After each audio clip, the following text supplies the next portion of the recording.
Hello gamers, it is March 31st, 2025 and we are going to play, or rather I am going to play, Volley and Bayonet Road to Glory Eylau. Interestingly enough, whereas the last battle I filmed, which was Brienne, I started on my birthday, which is the 8th of February. The Battle of Eylau in 1807 was on the 8th of February, my birthday. So there's a coincidence for you. But anyway, here we go. Yes, so if we take a look at the situation. So we're using Volley and Bayonet Road to Glory rules. I'm using my Napoleonic 20mm forces, which are all basically collected by me. Almost none of them were painted by me. Most of them are plastic, some of them are metal. So they're mainly, I think they're mainly, what would be Italeri, and Hat, and Ravel, and Airfix, and Eschi, and this sort of thing. And here we go. We've got the battlefield set up here. What we're playing today, or over the next several days, knowing me, it's the so-called Southern Battle option, where half the table that is in the Volley and Bayonet Road to Glory scenario is used. It's an official option, smaller scenario in the Volley and Bayonet Road to Glory book, and it still involves, as we can see, a decent number of brigades, a decent number of figures. I didn't have the space or the figures to do the full-size version, because I think I calculated it here, totaled it up. The full-size version, I wrote it down somewhere. I think the full-size version requires, I don't know about the French, but I think it requires 38 Russian brigades. And I play all these games solo. So that would have taken me a long time to play, but it would also have taken me a long time to collect, because although I do have a few Russian brigades left that I haven't used in this, this is a decent sort of a size, yes. Let's see, what else can we say before we get started here? The footprint of the battlefield is not... Oh, that's right. I need to mention, of course, as usual, that I'm playing this with my 4/5 scale. So whereas normally a brigade stand, we can see that brigade stand there, for example, infantry brigade, would be 3 inches by 3 inches in Volley and Bayonet, and my just sort of shrunken system is 4/5 of that. So it is in fact 60 millimeters by 60 millimeters, and I chose that size because it gives me a bit more room, and also that's what my miniatures were already based to, because they were originally based to play Wargame Research Group, Horse and Musket Rules, what was it, 1685 to 1845, something like that. Right, anyway, so we're using 4/5 scale, and the Southern Battle, the table for the Southern Battle would have been 6 feet by 4 feet, but instead we're using 4/5 of that. So as we can see, the actual this table is actually 4 feet on an edge. So going from there to there is 4 feet, but we're only using that much of it from there to there. So this is the border of the table, as we see, going down here, and then we've got the other border of the table going down there, and then we go all the way to the edge. Get things back in focus. There we go. And in this particular battle, oh, that's right, I did experiment with some ideas about, because it's a snowy battle, and there was a lot of snow falling that day, made command difficult. So I did experiment with some materials to consider having a white tabletop with white bases for the chaps, temporary, in other words, white covering onto the bases. I tried a few things and didn't like the look of the way things were going, so you're going to have to imagine the snow. And if you've watched my videos before, hopefully you will remember imagining the snow at Brienne, the battle that preceded this one. And then also there was Molwitz from the 7 Years' War. And yes, that's right. And that was in the snow. So just sort of like imagine the snow. You know what I'm saying? Like imagine the snow, you know? Right. Okay. Indeed, we have, because we have two, what are described in the scenario as ponds. They're pretty big ponds. So there's one here, okay? And there's one here. And they are indeed frozen. And if you're used to looking at Volley and Bayonet, Eylau being played on the web and so forth, you're probably thinking, well, hold on, Jeff. Where are all the frozen streams? There are a lot of frozen streams on that map. Well, the thing is, because they play no part in the battle, I have chosen not to put them on the tabletop because they would be purely decorative. So I saved myself a bit of time of cutting them out and all that sort of thing. So instead, I've only modelled the things that actually matter. Right. So this is a frozen pond, and this is a frozen pond. And yes, I know that they should probably be white, but there we are. I am but a wargamer for the working day. I am not a special effects department, and let's get on with it and play the game. Now, I have broken with tradition in this, when I'm playing this game here. Take a short pause. In that, normally with the villages, so there's a village, there's a village, there's a village, and there's a village. Sorry, that's a town. That's a town, bigger as we can see. Normally, I don't put anything on top of it because if you put something on top of it that was in the scale of the figures, it would be a tiny, well, it would have to be sort of like a tiny shed if it was a village. And if it was a town, it could be a sort of a very small piece of a stable block or something like that, perhaps. But of course, those immediately get in the way. You try and put any troops on there or anything like that. So what I've done is I've used these, as folks do sometimes. I've used these, which are, of course, out of scale. They're not the same scale as the figures, but they're just representative. Because I did think they looked a bit bare, a bit sort of, Spartan, a bit purely functional with having bare bases. So I thought, no, let's put a few little houses on there, and it sort of cheers things up a little bit. And I actually like the look of it.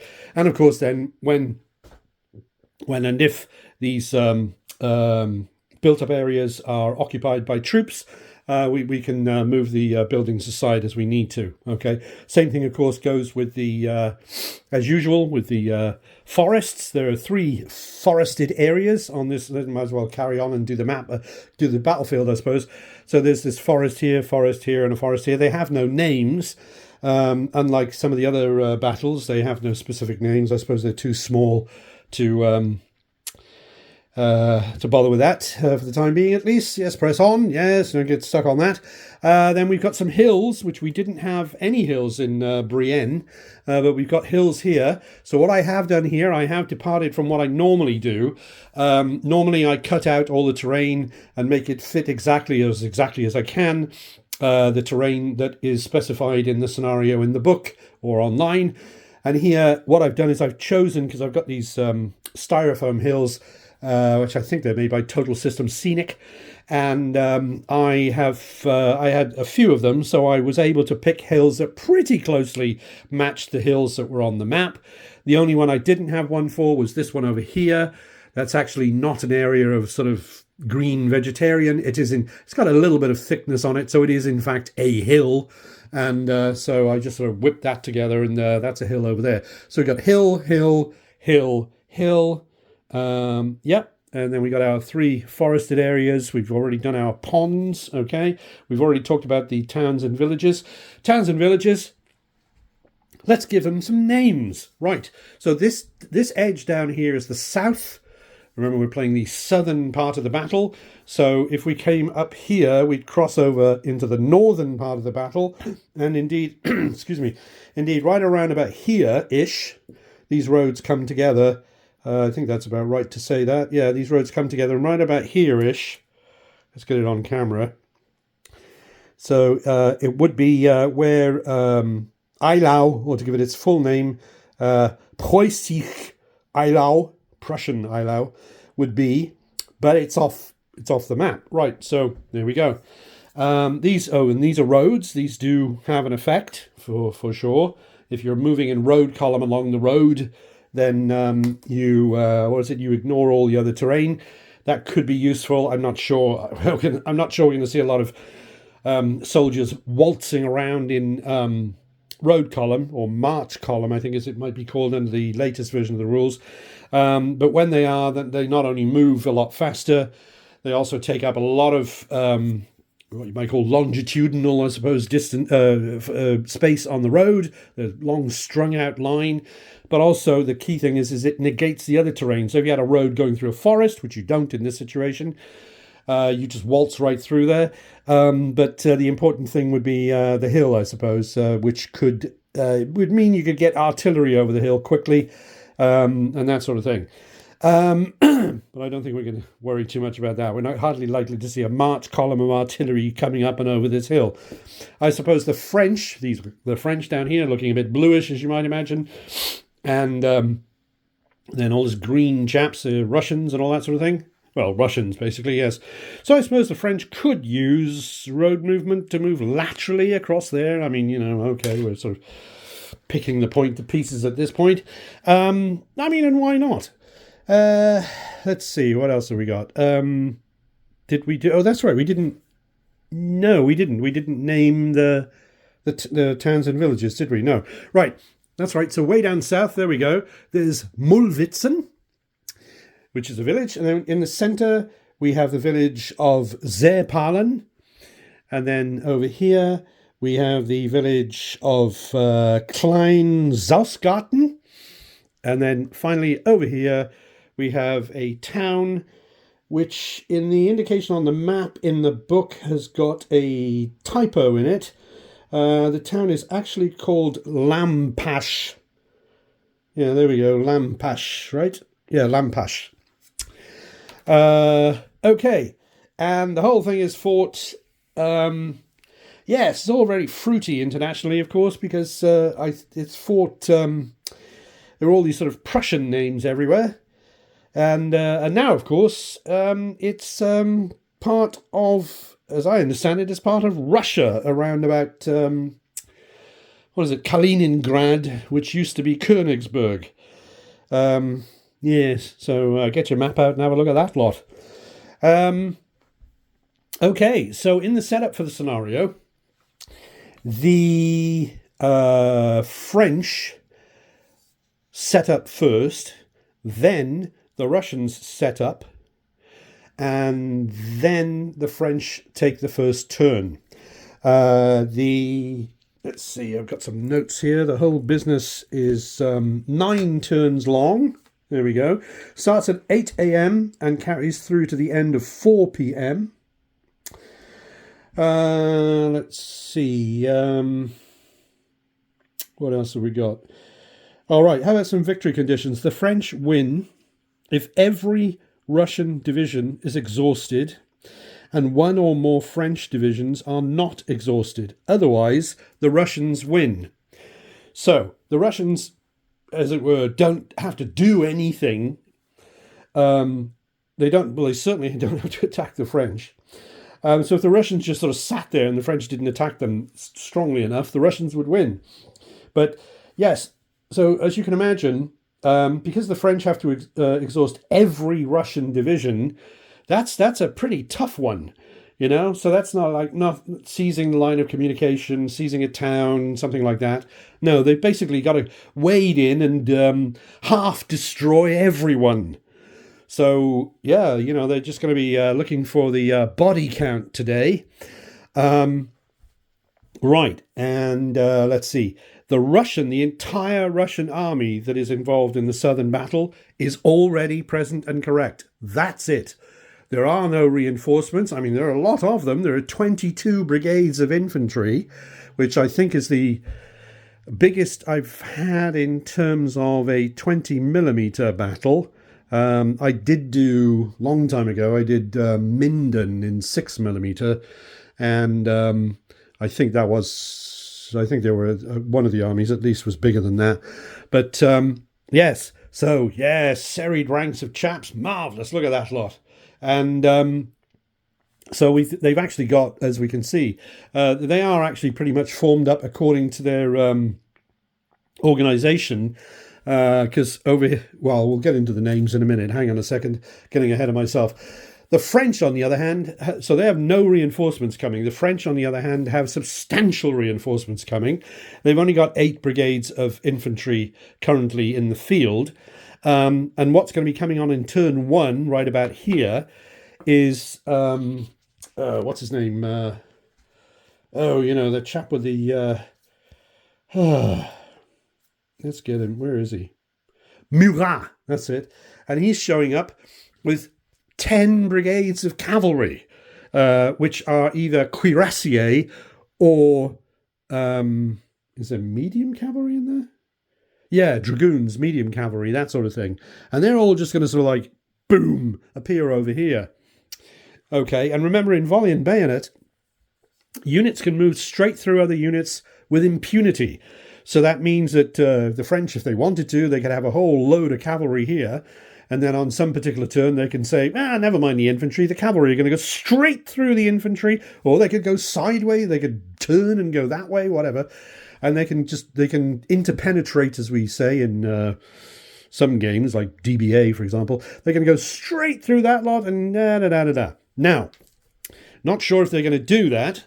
Let's hang on a second. Let's carry on with the reinforcements. Right. Okay. So that's happening on turn 1. And then subsequent to that, there are going to be batches of reinforcements that show up 9 a.m., 11 a.m. and noon.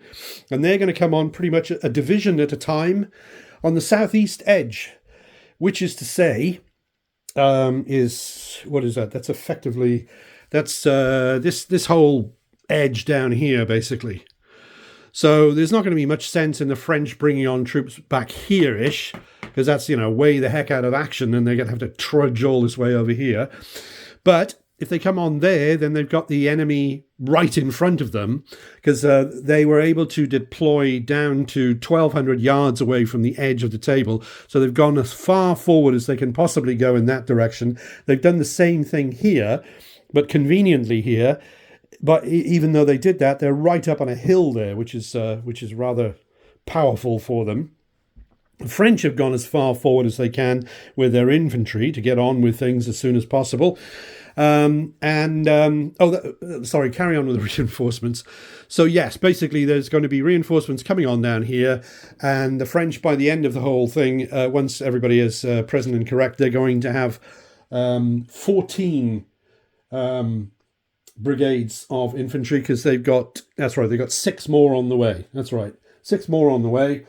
So the cavalry, as I said, are going to be arriving, 10 brigades of cavalry, and then there is also, I think there's also one more brigade of light cavalry is showing up with somebody. Right, and that's about it. There's not I don't think there's a whole lot of, let's see, what have we got? Obviously all the Russian artillery is already in place, but the French have got, they've got 5 more units of artillery that are going to be coming along. Right. Okay, so that's the reinforcements and the reinforcement schedule. That's the length of the game, the length of the battle. Let's take a break. Okay, let's look at some of the special scenario rules. We've talked about the fact that we have these frozen ponds. They've got a special rule that if you're moving off, not moving on, but moving off a frozen pond, then infantry will lose 1 d6 inches, and cavalry or artillery will lose 2 d6 inches when they move off. So that adds a bit of spice. You don't know how much of your movement you're going to lose when you move off them. Massive factor here, command radius has been reduced to 400 yards as opposed to 600 yards due to snowfall.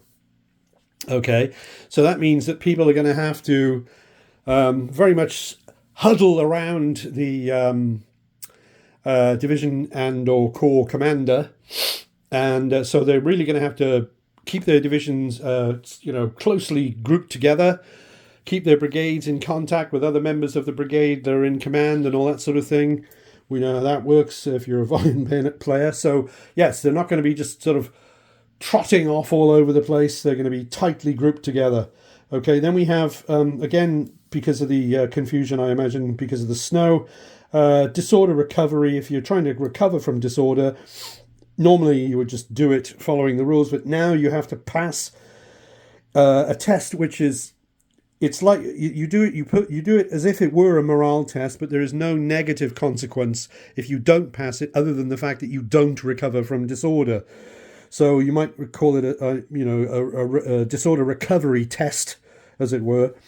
And you do that if you're not touching the commander. If you're touching the divisional commander or an appropriate commander at the same time, you don't have to do that. But of course, he can only be in so many places at once. I suppose you can be clever, and you could do things like you could put a commander like that. You could put them there, in which case they're touching two brigades, for example. You could do something clever like that. Yes, so there's some special scenario rules there. And I've also made notes on some particular things to remember. One is that all the Russian infantry, this is a huge thing, all the Russian infantry, apart from Jaeger brigades, have got dedicated guns. And remember, so at dedicated guns, it gives you that extra die, which you can use when shooting and in melee. So that gives a definite edge to, on a level playing field. You've got sort of, a standard line infantry unit, French, let's say it's got morale 5, and then you've got a standard line infantry unit, Russian, let's say it's got morale 5. Well, if they're in melee, then let's say they're in melee and no one is stationary, then of course the French would have 4 dice and the Russians would have 5 dice because of those dedicated guns. But there are a fair number of Russian brigades which are Jaeger brigades, so they're sort of scattered along the lines there, so they don't have quite as much oomph as the rest of the chaps, okay, because they don't have the dedicated guns. Let's see, the Russians have also got several brigades which are grenadiers, and I have actually managed to find grenadiers for them, so we can see with the old grenadier caps there. And they've even got one which is a morale 6 shock unit, and I actually can't remember if it's morale 6 or morale 7. Let's try and zoom in and see if we can figure that out. Maybe we can zoom in like that. Sorry about this. It's just too far away to read. There we go, it's morale 6. Good. There we go, it worked. Pavlov Grenadiers. So they're morale 6, but they are shock. Okay, so they would be good, in a charge, I think, as I remember things. Not sure if they get much defensively if they're not charging. I can't remember.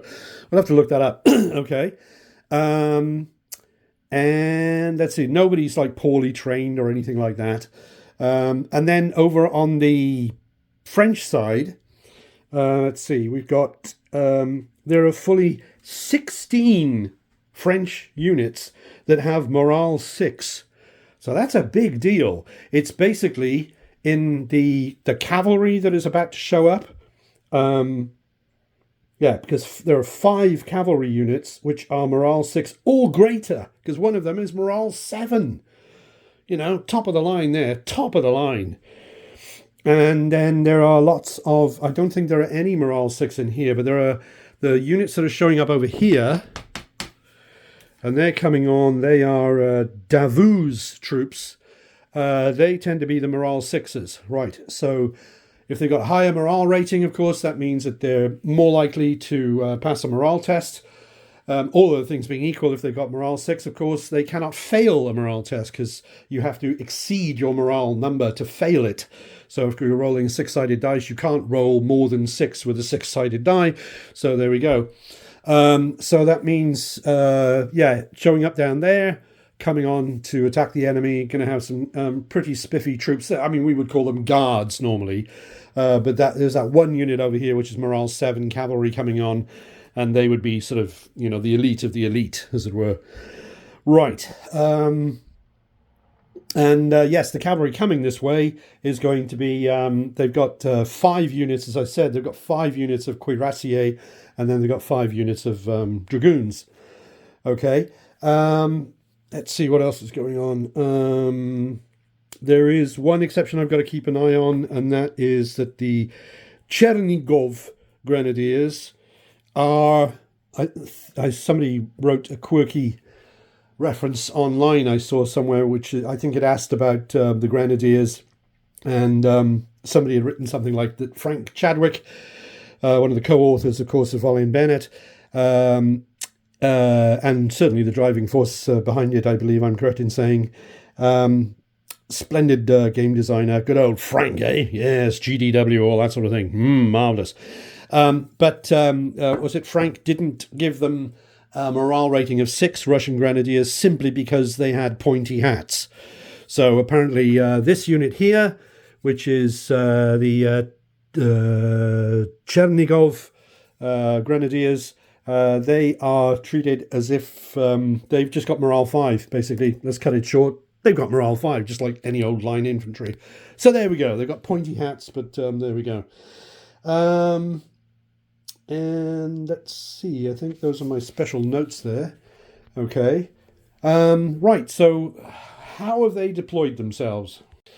Well, as I said, the French deployed first, and then the Russians deployed, and basically the French decided these forces had to deploy in an area that basically went, a box that sort of went like this, like down there, and then all the way down to here. So they've come as far forward as they can. They've not gone further down there because that would have been pointless. And they've lined themselves up against the Russians, fully anticipating, because both sides had the opportunity in the scenario rules to have artillery unlimbered if they wanted to, and also to have troops stationary if they wanted to.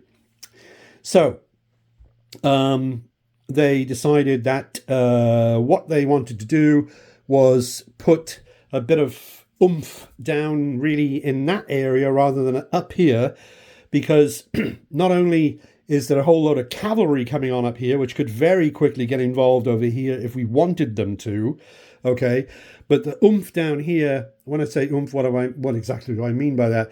Well, they've got 3 units of artillery is what I'm saying. So whereas up here we've got 1. So there are 2 down there which are divisional and 1 which is corps. And the idea is that hopefully if they move forward, they might be able to make some sort of impression here. There's a junction here, which is usually ends up meaning some sort of weakness. Okay, right. What else have we got? Well, we've got the fact that they're on a hill, obviously. So if they were to be charged by the enemy or even fired on by the enemy, the fact that they're uphill gives them an advantage. And of course, everybody in the Russian front line is, as we can see with our markers here, is stationary. So the Russians here, for example, are stationary infantry, rolling an extra die because of their battalion, their dedicated guns, which used to be called battalion guns. So they're stationary, they've got dedicated guns, and they're uphill. So it's a pretty tough nut to crack there. And we've even got, what have we got? We've got, that's right, we've got these chaps here, for example, there and there. They're grenadiers, so they are true morale 6 chaps, not just pointy hats. Those are the men who, yes, grenadiers, that sort of thing.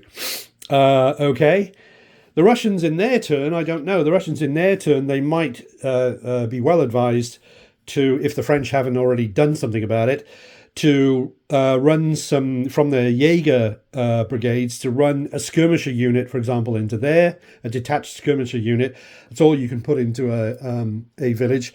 If you don't have anyone in there, anyone can treat the village as if it didn't exist. You can shoot straight through it and you can walk straight through it. Everybody can, unless you have a detached skirmisher unit in it. So that if they popped one of those in there, that could really slow down the French. But the French, of course, in their turn, presumably what they would want to do would be to either just move forward past that already, or if they're thinking and dithering, they might throw a skirmishing unit in there at least to give the Russians a problem if they try to get in there. Russians could also do that with the wood. They could alternatively move themselves into the wood as well. I'm not sure if they want to do that in particular. Doesn't look like they do. And then let's see, what else have we got going on? We've also got back here, of course. You say, well, what about this? What about this lot back here? This is the reserve corps, and who is he? Kamensky. Yep. And so he's got well, pretty much standard line infantry there, and we can see that the front line is fully taken up. Yep, no gaps in the front line there.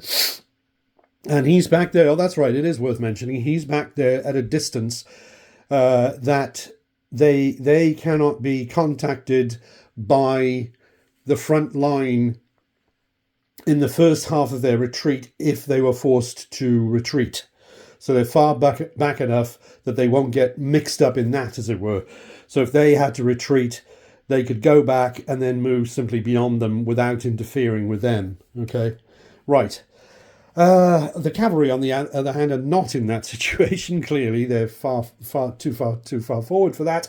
But they move very quickly, and as soon as the French sort of decide what they're going to do, the cavalry might relocate. The Russian commander, I should say, has left them fairly far forward, so that they are still in a fighting chance of being able to take possibly decisive action. If the French commander makes a mistake and leaves himself exposed before he gets at them, they could send them straight through the infantry and, like hit the French in the flank or something like that, possibly, or chase down some artillery, perhaps. But, yeah, they've got one unit of dragoons, and these are light, and these are light as well. Okay, oh, that's right. And they also have this small skirmish-only unit of Cossacks, as we can see. Okay, over there we've got Grouchy, who of course goes on to fame, or is it infamy, on the day of Waterloo, when he's chasing around the Prussians at Wavre. But we've got Grouchy there, and this time he's just got a division with him, and so he's got two brigades of light cavalry. And he's lined up over there to be able to, on his first turn, if he wants to, they could sail down to here and then make a free facing change and then sail up to there if they wanted to. And of course, as long as they stay with their divisional commander, that's all they need to do. They can go anywhere they like on the battlefield. They don't have to stay near their corps commander or anything like that. So they can just wander around wherever they want to. And the French commander thought it would be a good idea to have them down there because there's going to be a huge amount of cavalry coming on up here, so we don't need more cavalry up here. So it's like, all right, well, let's early on, let's get some cavalry down there so we give the Russians something to worry about. Okay. God, I need a glass of water.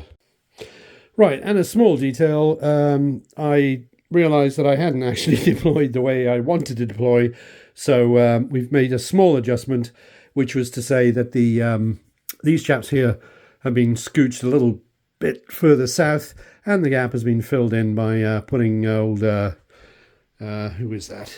Putting Augereau's corps cavalry there into the gap. Right, that's the way that we want to do it. The Russians, the French deploy first. Of course, the Russians have decided not to do anything different based on what the French did. So, right, the deployment is finally settled. And as far as I can see, we're probably ready to start the battle. Well, here we are. Things get underway. It is 8 a.m. February the 8th, 18... don't have it in front of me. 1807, I think it was it? So here we are. The southern half of the battle. Here at the Battle of Eylau. And we are at a position where the French, who had the first move, have moved, but have not yet engaged in combat. So, let's see, let's go through the system. This, of course, is the border of the battlefield, as you can imagine.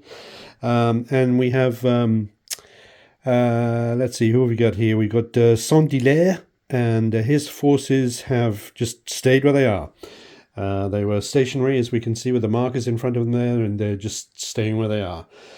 The they are exactly out of range of the enemy's guns there, which it's a heavy battalion there that can fire 1,200 yards, and they are precisely beyond that. So there's no fire coming in, there's no fire going out. They've got, what have they got there? They got field artillery, which has a range of 1,000 yards.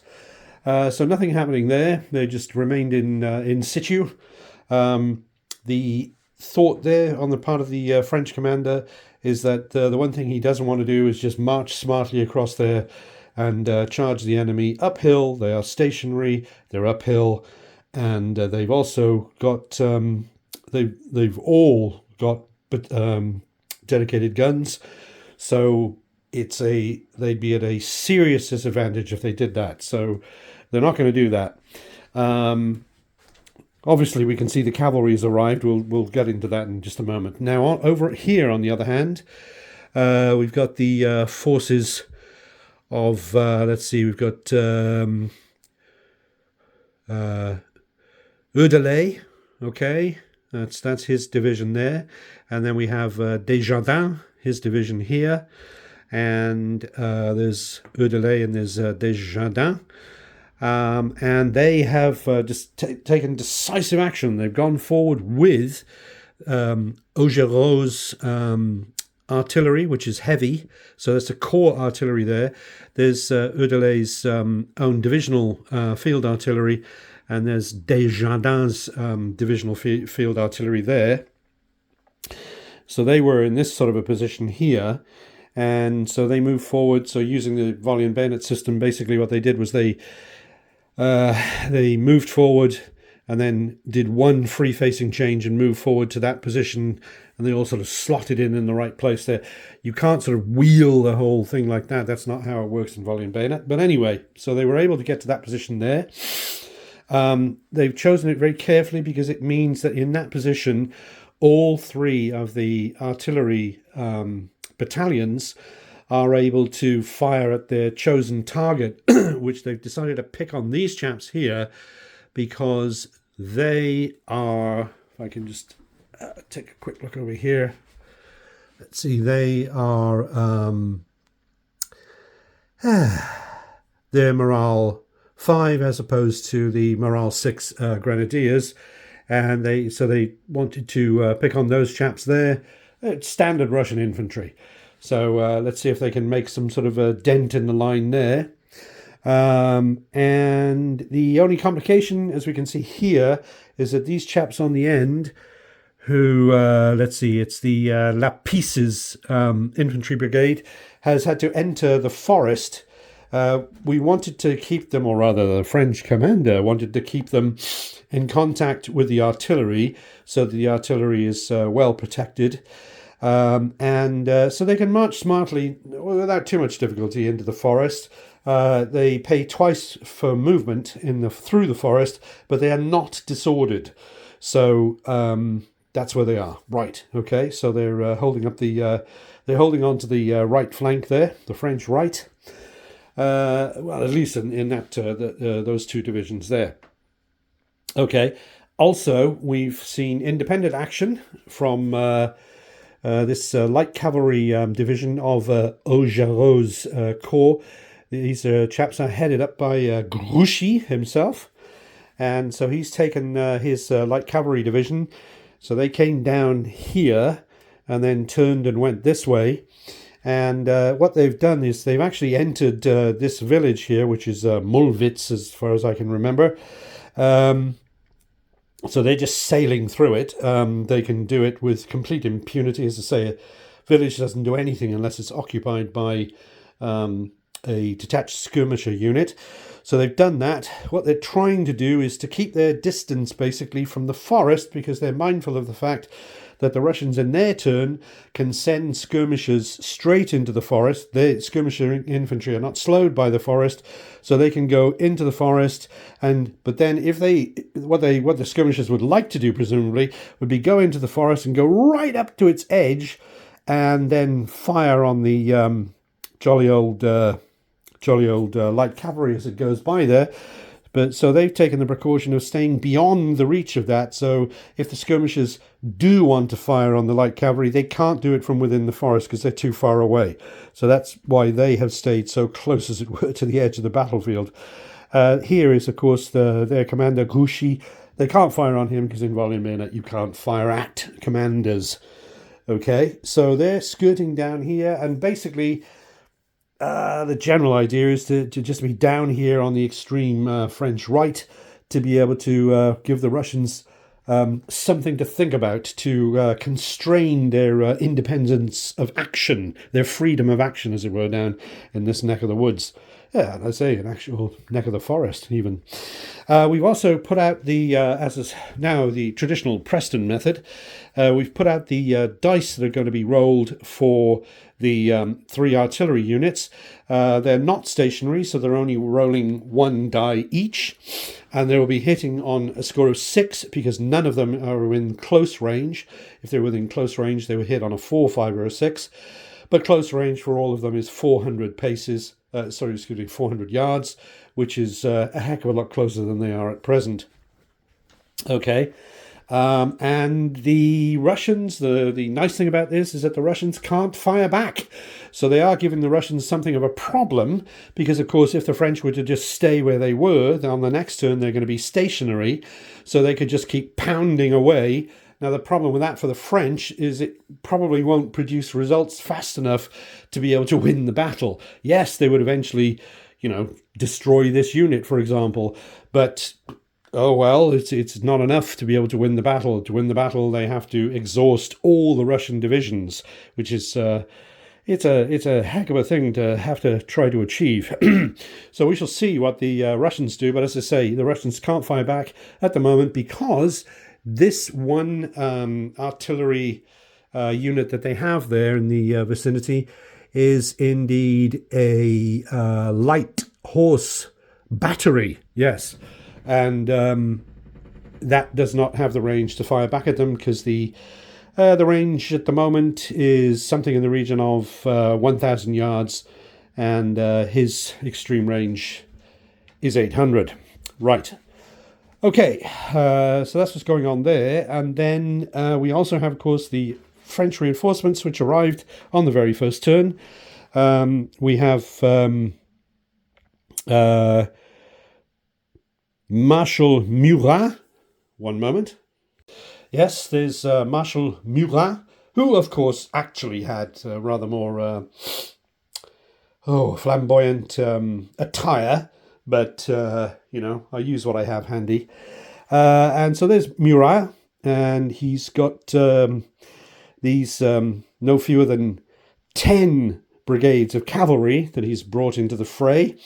And so we've got these here, which is, we've got 2 divisions, d'Espagne and Nansouty, and they've got 5 brigades of cuirassiers.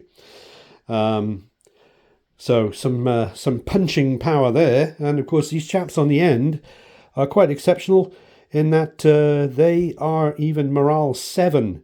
And all the rest of them are morale 6. So there's some potent stuff there, ready to be used like a sledgehammer. Okay. And then over here, we have the divisions of Beaumont, of Klein, and Becker.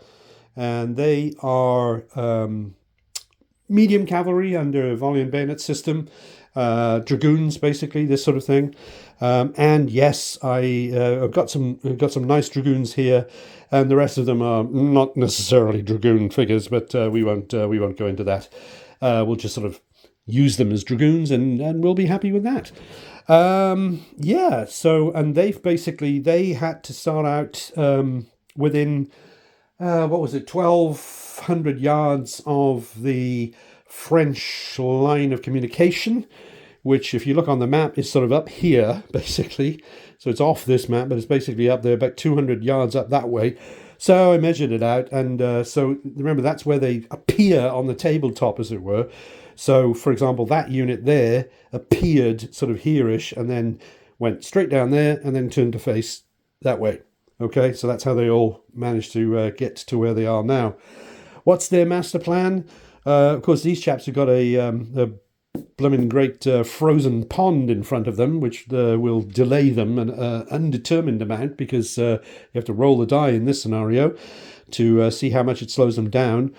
Basically, what they've both units have done is they've made sure that they are far enough back that they would not be bumped into by the first half of the retreat from the infantry if the infantry were forced to retreat. So that the half their move is 800 yards, so they are 800 yards back from them, and they're 800 yards back from them. Of course, a lot will probably happen before that ever happened, and the Russians probably won't attack the French anyway, because they're in such a perfect position as it is right now. And then, of course, in the next turn, the thing that will happen to liven things up is division by division. I think literally 2 brigades at a time, something like that. The other French reinforcements are going to start showing up. I was going to say over here, but that's not true. They can show up anywhere we like along, sort of zoom out a bit, sorry, anywhere we like here along the southeast edge of the battlefield. And so, I mean, but I'm not going to the French commander is not going to bring them on down here, because that's way out of the way. So it's probably going to be sort of along here somewhere. And to be able to, maybe around this sort of a region, to be able to hit the join there. Usually bad things happen at corners as far as I'm concerned. And it'd be nice to be able to, is there any, that's light, that's heavy, and that's heavy. So if they show up around here, they're going to have heavy artillery in front of them, thanks to the cunning plan of the Russian defenders. But anyway, we shall see. I'm not entirely sure in this particular motion picture if I'm going to... the last one I made, which of course was Brienne, and which was, I'm happy to say, was very well received by the V&B enthusiasts out there. Thank you very much for your comments and communications. In that one, I filmed everything apart from the movement. Because I think that's just going into too much detail of actually sort of moving each individual unit. Because the thing is that the film ended up being, I think it was like 7.5 hours long, which is if you love to see the detail of a V&B battle unfolding, that's great. But you do have to have the time and the willpower to watch it. But it can also be an excellent way to nod off to sleep. Yes. But apart from that, so I'm not sure if I'm going to film all the combats that may occur.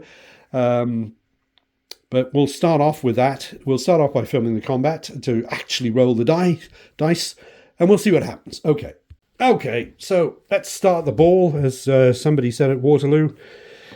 Right, so all 3 of those are firing at the Russian musketeers over here.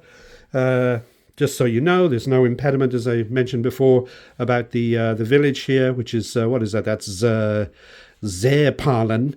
And, I didn't mention, which has, as we can see, been occupied by detached skirmisher unit from... where did they come from? They came from one of these 2, so they popped themselves in there. They did that so that if the Russians were inclined in their turn to think, we'll just pop in there and delay the French advance. So, well, the French got there first, hardly surprisingly. And that's right, I was going to say that the village, once again, villages, unlike towns, they're not a line of sight barrier, so the artillery can fire smartly through the village at the musketeers over there. Right. As far as I can see, there are no saving throws. And as far as I can see, there's no reason I can't just grab all 3 of these dice and roll them together. And we'll see what sort of damage they do to the Russian musketeers across the way. Okay, we're hitting on 6s. And nothing. Right, desultory fire. So perhaps next turn, when the artillery are stationary, or, well, if they stay where they are at least, and they become stationary, we shall see what happens. And of course, there were no, there were no morale tests this time, because nobody is in melee and nobody is within close range of anyone. So I'll just go through the paperwork and all that sort of thing, but basically that's the first turn for the French, and we'll be moving on to the first turn for the Russians. Okay, here we are. It's 8 a.m. and it's the Russian turn, and well, as we can see, they haven't done much. They've not moved at all. They like their stationary position, and there's nothing that the French have done that have caused them to sort of move around a bit. The one thing that they are going to do is they have got a shot at the French skirmishers who are in Zeerpalen, and so we've got this light horse unit here. And they're going to be firing here. It's not close range, so but they are stationary, come to think of it, so they actually should have 2 dice, shouldn't they? Let's sort that out. So anyway, yep, got 2 dice. So they're hitting on 6s because they're not at short range, and there is saving throws for the skirmishers because they're in a village. I'm not sure if they should also get another saving throw because they are skirmishers who are 1 base width away. Actually, then, well, no, I think they're taken to be sort of. I'm going to say I'm just going to give them the 1 saving throw for the being in the village, because if they were like this, for example. If they were more than a base width away from their friends and so forth, then yeah, you'd get a saving throw there. You wouldn't, for example, if they were in that situation like that. Okay, but if they're in a village, their physical position in the village is irrelevant in Volley and Bayonet. They're taken to be sort of spread out throughout the village. So, what the heck? I got to press on. It's my game. I'm going to give them 1 saving throw. So, right, firing at them here with 2 dice. Boy, I got to calm down. I'm knocking all kinds of things over here. Right. 2 dice, looking for 6s. Okay, here we go. And, well, we've got 1 6, but they get to try a saving throw on that one. We'll see what happens. What is it? 4, 5, or 6 is a save. And look at that, they got a save. So they got the protection of the village and all that sort of thing. So they fired them for no result. More desultory fire. So it's basically going to be on to the French turn too. Right, here we are. It's 9 o'clock, 9 a.m., February 8th, 1807. And so we've had the French second turn. I'm actually zoomed out at the moment. Let's zoom in a bit. There we go. We've had the French second turn. Where's my stick? Right. Oh, I've got a new stick, which seems to be in some sort of species of French blue. Yes. There's my new stick. Right. Well, the French commander has wisely realized there's no time for faffing about and just standing off in some sort of line down here, taking pot shots at the enemy. There's work to be done. They have to get cracking because they have to exhaust every Russian division, remember, in order to win the battle. And on that point, rather an interesting thing occurred to me, and that is, I can't see anywhere in the scenario description where there is any indication that the Russians have to, how should I put it, remain on the battlefield. So if the Russians wanted to thwart the French and deprive them of a victory, what they could do is just all run away. Because the only way the French can win is to exhaust every Russian division. And if they fail to do that, they have failed to win. So all the Russians have to do, obviously, is run away so that the French can't damage their lovely uniforms or anything inside them. That would lead to rather a dull battle, having gone to all this trouble to set it all up and everything. So I have sort of made up in my head this sort of arbitrary rule that no Russian unit is allowed to voluntarily leave the battlefield.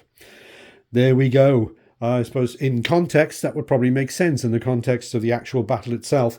But it was interesting that, as far as I can see, in the design of the scenario, there's nothing to keep the Russians on the battlefield. I seem to remember that in the original rules, no, not the original rules. What was it? It was in the add-on book, The Battles of the American Civil War, I think it was, that there was, can't remember if it's called Champions Hill or Champion Hill, and I think I found that in that there was nothing to keep one of the armies from depriving the enemy of a win, again, by simply running away, because the conditions were that a certain amount of damage had to be done to them. And if they just turned tail and ran, then, yes, same sort of thing. So, yeah, bit of a, as far as I can see, a bit of a loophole there in the scenario design. Anyway, pressing on. So the French commander has decided, no, for better or worse, we've got to press on and get stuck in and start exhausting some divisions. Now, there is a bit of a problem here, of course, because the Russians are in a virtually sort of perfect situation.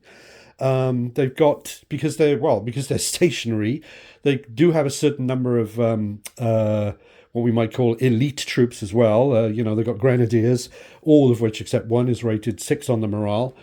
And then, of course, we've also got, all these chaps up here are uphill. Some are uphill here as well. And then the thing I came to realize over here was I was thinking that with the arrival division by division of Davout's corps, which the first division of that has arrived at this hour. That's this division here with 1 unit of artillery, and it's Friant. And so there's 2 brigades there. There's Friant himself, and one of those artillery is his. I think it's that one there, the field artillery. Well, certainly not the heavy. And I had the idea that those 3 divisions of Davout would show up down here and would sort of strike down here, because these chaps, just looking at it sort of mathematically, well, at least they're not on a hill, okay? So have a go down here. Possibly down here, because there are no grenadiers down here, okay? The problem is, under the Volley and Bayonet rules, and, it makes sense, it's a typical thing in a war game, the problem is if they came on here, if they were defeated in melee by the enemy, and they had to what's it called in Volley and Bayonet? Retreat, which means that they have to make a full move backwards away from the enemy. That would take them off the edge. Pointer here. That would take them off the edge of the table. And as far as I understand things in the rules, that would mean that they were lost. So they could come on, and in one turn they could come on, get straight into contact with the enemy, or take 2 turns if they wanted to, whatever, get stuck into the enemy. But if any unit that lost its melee contest would be lost, it might as well just be dead, because they'd be off the table. Yes, so therefore I thought, well, no, it's just too much of a risk to start attacking down in this area here. So they haven't done that. So instead they came on, as I say, they came on here. They were allowed to come on anywhere along this southeast edge of the battlefield down here. So they came on here, and actually I'm going to start over here, over at this end, and describe what the French have done. Okay, so these chaps down here, which are who's that? We've got the dragoons, the 5 brigades of dragoons of Murat's cavalry. And they basically plodded their way forward across the frozen pond there. Yes, had to roll the die to see how far they would get, but it didn't. It interrupted the move of some of them, but they were all able to go as far forward as they wanted to, apart from them, perhaps, so just slightly further back. And get there so that they're behind the infantry there. I remember in Volley and Bayonet, if they want to, on the next turn, intervening enemy troops are not a block to movement. So the Russians have to keep in mind that if they want to on their turn, they can charge straight through that infantry at the enemy. Okay. Then we had the 5 brigades of cuirassiers, and they're in 2 divisions. There's 1 division here under let's see, Nansuti, and yeah, and then over here d'Espagne. Okay, and so they're there. Basically keeping an eye on the enemy. They've placed themselves where they are beyond the first half of the retire movement of the infantry, if the infantry were to be charged, let's say, and then forced backwards, so they wouldn't be snarled in the first half of their retreat, which you don't want, because if you do, it will disorder your troops. But they are within charge distance, which for medium and heavy is 2,000 yards, so 20 inches from the enemy. So in their turn, if they want to, they can charge the enemy. So again, the Russians are going to be very watchful there. We can see that the infantry have moved boldly forward, and they've tried to be pretty scientific about where they've ended up.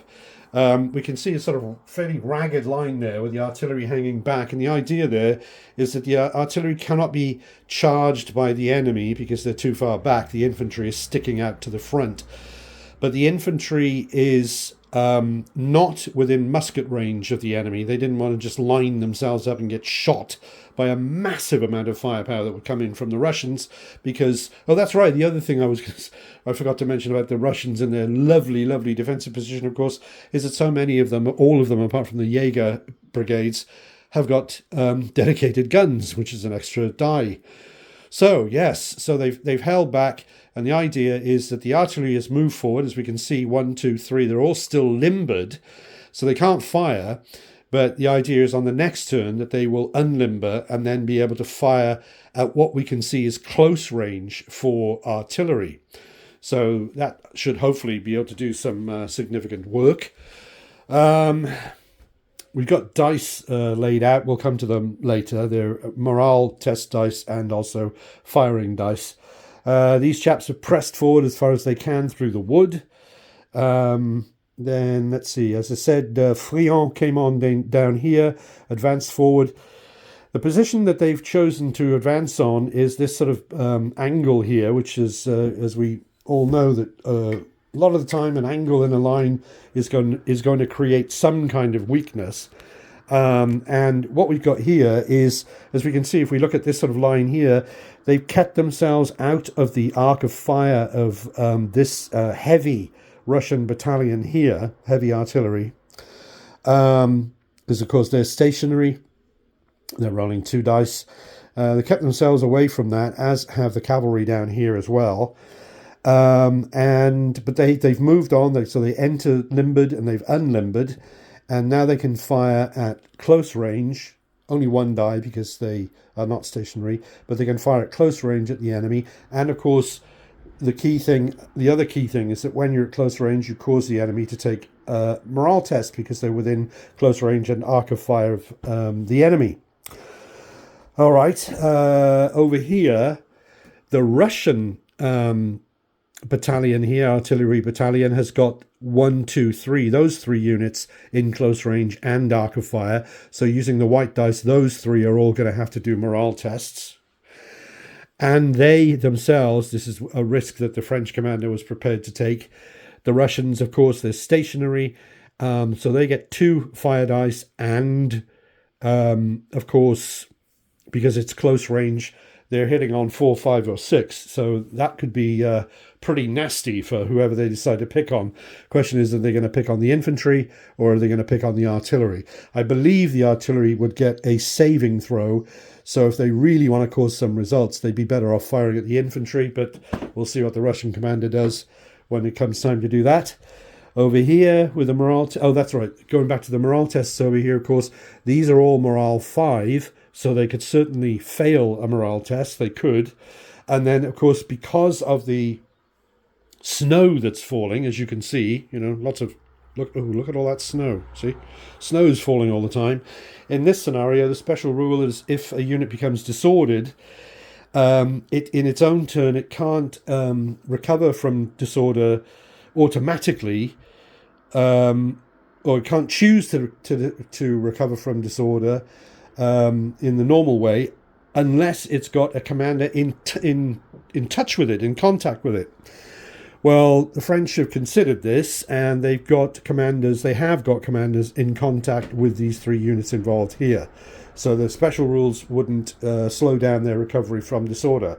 By contrast, over here, neither one of these Russian units have got a commander in contact with them.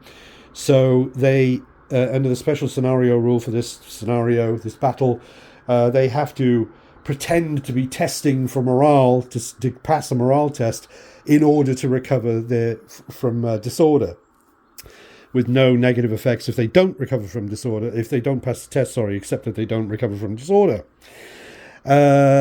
These chaps here, the Pavlov Grenadiers, they were morale of 6.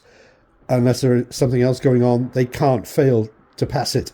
These chaps here, on the other hand, are just regular old musketeers. They were morale of 5. They certainly could potentially fail to pass it. Okay. And then other movements. Let's see. I think, what was it? I think these chaps have moved down here. This is Davout. Let's see. Davout came on with these chaps. Davout himself, and also his corps light cavalry. I think his corps artillery has gone up to here. That's right. His corps artillery, his corps light cavalry, is with him there. So there's a cavalry presence down here to sort of mess with this lot if they get any ideas down there, the Russians, of making trouble. And then these chaps here just move forward very slightly because they're keeping out of the arc of fire of the artillery over there, but just making themselves a threat to the Russians by sneaking past the wood here. Now, there were a couple of points that I wanted to mention on a mistake that I made. Before I get into that, one thing, of course, yes, this artillery unit here is indeed unlimbered, and so we've got a field horse artillery unit. Yes,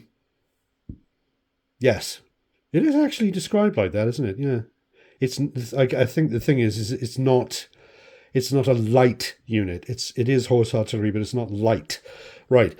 And they are indeed within range of the enemy. They've kept themselves out of the arc of those heavy guns up there, but they can take a pot down in that direction. They're not suffering a morale test because it's not short range, or close range, as I think it's now called. That's right, yeah. Right, so that's going on. Yeah, the mistake that I made was, I'm sure sharp-eyed observers noticed it. The village. Zerpalen. Right. Can anyone remember the mistake I made? Well, the mistake was that when they took a pot at it, when the skirmishers were in there on the previous turn, we're in Eastern Europe, and I can't remember if it was explicitly stated, but otherwise the buildings are assumed to be wooden. So if they're wooden and they're being fired on by artillery, I should have rolled 1 die, only 1, to see if the buildings caught fire. Now, I missed that, and the French took their turn, and they ended up like this. They've just sort of waltzed all over the village, really. No one's actually occupying it. That can only be done by a skirmisher, detached skirmisher unit. So we're just going to give the French a break on that one. It didn't catch fire. We're just going to say it didn't catch fire. Look at that. But that was a mistake that I made, and yeah, I did say mistakes plural, didn't I? But I don't think so. I think that may have been a mistake. Maybe I only made 1 mistake. Right. Okay. So beyond that, then, next thing up, we've done the movements, and the next thing up will be the morale tests. Let's get cracking on those.